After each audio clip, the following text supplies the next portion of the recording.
3, 2, 1.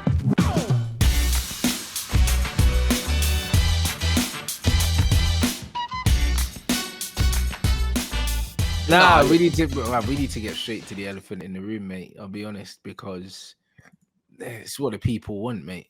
It's what the people want. Obviously, got the Grealish backdrop and that. Obviously, England and that. What did we bring on Jack with? Or what, like 3 minutes to go or something like that? Like, not even that. 1 or 2 minutes. The whole that France game. And I've said this to you. We agreed when we was in York together. We agreed about Gareth Southgate. The guy, we'll talk about Kane's penalty, right? And it landed in my back garden later. But Gareth Southgate hasn't beaten a single good team managing England. And people will come out straight away and say, yeah, but we beat Germany. But that Germany team isn't a German team of 2014, 2010. Bruv, that Germany team was falling apart and they sacked the manager after the tournament, innit? Like, so I don't, we can't count that. Yeah, it's that German team was awful. And I think when you look at it, with the 2018 World Cup, we lost to Belgium twice. The 2021 or 2021 Euros, whatever you want to call it, 2020, the only real good team we played, we lost on penalties. Then you come to the 2022 World Cup, we lost to France. We stank it out against the US. We were outplayed by the US, outrun, outworked. We were awful. Then we play France, and I'm thinking, right, you've never beaten a really good team. Now's your chance. This is the ultimate test. We go 1-0 down. We've got 0 midfield. No one's pressing Germany. He's got acres of space. Hits it. People will come out and say the keeper should have done better, but he shouldn't have been allowed the space in the first time. Look at this. Kane let his country down. It was Bellingham that didn't get there. Even if, what'd you say? Yeah, Bellingham never got tight enough. Do you know what I mean? It went through his legs. Because we were too focused on Mbappe. He drew two or three men over there, left the space. They laid it off to Germany. Germany has his shot, even if it's a mile out. For me, Jordan Pickford could have done better, but he shouldn't have the space in the first place. And then you think, right, okay, let's go at them. We're going 1-1 at half time. We come out in a perfect response. We get an early goal. Harry Kane penalty against Hugo Lloris. I'm thinking, right, okay, this is your time, Harry, to cement your legacy as an England legend, if you want to call it, even though you're going to win nothing because we're cursed, right? Then cross comes in from Griezmann. I said it. I was in London in Piccadilly Circus. Moroccans screaming everywhere, fireworks going off like a WWE event, mate. I was expecting Shawn Michaels to come out of nowhere and give me a sweet chin music. It was absolutely crazy, right? I get in there. I get in at about the 35th minute of what I walk into us 1-0 down. I'm thinking, here we go. Kane gets his penalty, side netting, disgusting, clinical Harry Kane. And I'm thinking, right, go at them. We went at them for about 15, 20 minutes. France soaked up the pressure. Cross goes in. We haven't got an aerial dominant centre back besides Harry Maguire. But yet again, Olivier Giroud does what he does for France, delivers. And then I'm thinking, right, we get this second penalty, and I'm thinking, right.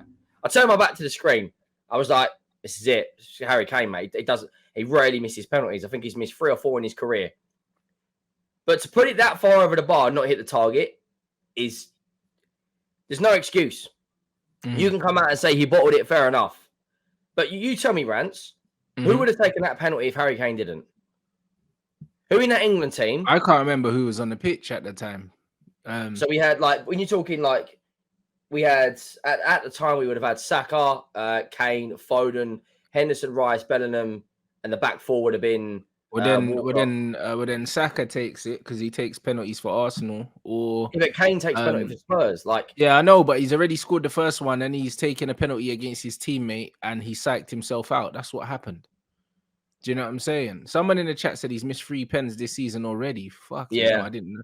See, I didn't know that, bro. Frankfurt, when he put that way over the bar, you know, the keeper didn't. You might as well not have had a goalkeeper in there. There was no point. It went that far over the bar. Then he missed one against. So he has missed 3 pens.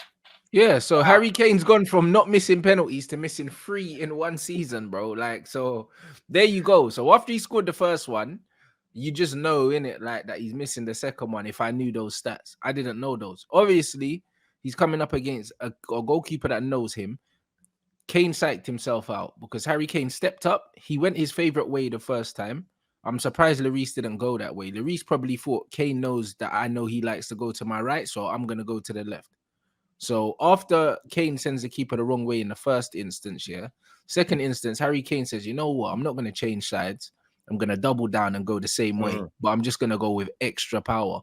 And he slapped it over the bar. That's exactly what happened to psychology. If Rashford was on the pitch, he would have been a nominee to take it for sure, because he was England's most dangerous player throughout the tournament in terms of like the impact he made for the minutes he played. Do you know what I mean? Because facts. I mean, when you bring him on, Saka was dangerous. England's most dangerous player probably against France, but there were a couple games that Saka played near enough the full game and done fuck all. Like with Rashford, he only started one game. So with the impact that Rashford's had off the bench, yeah, he looked the most dangerous. And him and Saka on the same goals, and Rashford played a lot less minutes. So when it comes down to the penalty, I would have given it to Saka, or I would have given it to Rashford, only because a player taking 2 penalties in one game, not including in the shootout, is a mad thing. Do you know what I'm saying? What do you think for like real talk? When we look at Harry Kane, right, 29 years old, hasn't won a major tournament in his career, which is and I don't think he ever will, bruv. Do you know what I mean? I think Harry Kane's finished, bruv. I think he's gonna have a career like Alan Shearer's, as minus. Yeah, but Alan Shearer won the league, bro. Like minus the league, he's gonna have all these accolades, yeah, and no trophies to show for it, bro. Now that's what it is. Harry Kane's made his bed. Do you know what I'm saying? He's 29 years old, and his best days are behind him. Let's be honest. Harry Kane's not as good as he was 2 years ago. Like, he's not. Like, his body can't take him the places that it once could. Do you know what I'm saying? That's just what it is. Do you think Tottenham have bought Richarlison for when Harry Kane leaves? Because I'm starting to look at it and think, right, okay. I don't think so, because who spends big money on Harry Kane now? I don't want him. Man City don't want him now. Liverpool can't afford him. Only Chelsea could spend that money, and you'd never sell him there. I was going to say, I think the only team that would, before Ten Hag would have paid it, would have been United. But now Ten Hag's there. No. I don't see him joining there. I don't see him. He definitely will not join Chelsea because there'll be protests. He ain't going to join Arsenal. City have got a robot up front. Maybe Liverpool. Would they spend the cash on him? And then you think, does Harry Kane fit into the Liverpool system? Could he go Newcastle? He could go Newcastle, wear the Shearer shirt and do the one hand in the air merchant shit, but bro, like, he ain't gonna win nothing there either. You know, listen, his peak. I feel for him. I think Bayern Munich are interested in him. He's got young children and all that. He could go there. He could win major honors there. But are Bayern really interested in him though? Because the English media always like to over sensationalize how much English players are rated outside of England, blood. Do you know what I mean? Obviously, he could do it at Bayern Munich because that league would be easier for him than the Premier League, and he could do the drop deep shit. Do you know what I mean? But what about Madrid? You know, someone's just said Ben Zimmer's 35. Harry Kane's too ugly to go Real Madrid, bruv. I don't think they want him. You know, them ones there. Like, he ain't got no market. He got no market value. He can't even speak English. What? And he's going to speak Spanish? Yeah, I don't think so, bruv. There's no chance of him going to Real Madrid, bro. He just doesn't fit the profile of the club. You know what I mean? Like, we got to be completely honest. Like, Harry Kane ain't going Real Madrid, big man. Like, when you actually deep it, like, he's staying at Tottenham, bruv. Like, he's 100% staying at Tottenham. There's nowhere he can go, bro. What does that say about him, though? 29 years old. What does that say about him being like one of the best players? It says that he wasted his career at Tottenham, because this is what it is. Harry Kane, do you know what I mean? It's like them girls, bro, when they turn 30 and that, and they want to settle down, bro. This is what it is. It's like, bro, you gave all your good years to the clubs, bro, to the streets, and now you want a husband and a fucking and now you want to settle down. Yeah, you would have settled down. You can't have that, bro. You know what I'm saying? When you was 23, 24, and you was in the shape of your life, do you know what I'm saying, bro? This is when you should have been looking for a man, bro. Do you know what I'm saying? But now you're looking for a man, you're 30, bro. Do you know what I'm saying? And that's the thing, yeah. Like, the weight's not coming off the way it used to. You know what I'm saying? Like, it is what it is. You've let yourself go. You've gone from looking like 100%. You let yourself go, bro. There's two roles there that weren't there before. Yeah, you know, like that. You look like a fridge now. Yeah, but this is just what it is. Like, Harry Kane can't move like he used to move. You know what I'm saying? He can't do what he used to do. The ankles ain't the same. Do you know what I'm saying? And that's what it is. Who would you buy if your Spurs going into this January window and you need a striker out there, who would you go and look at? But have you got Richarlison? Just play him down the middle. Do you know what I mean? Play him down the middle for fuck's sake.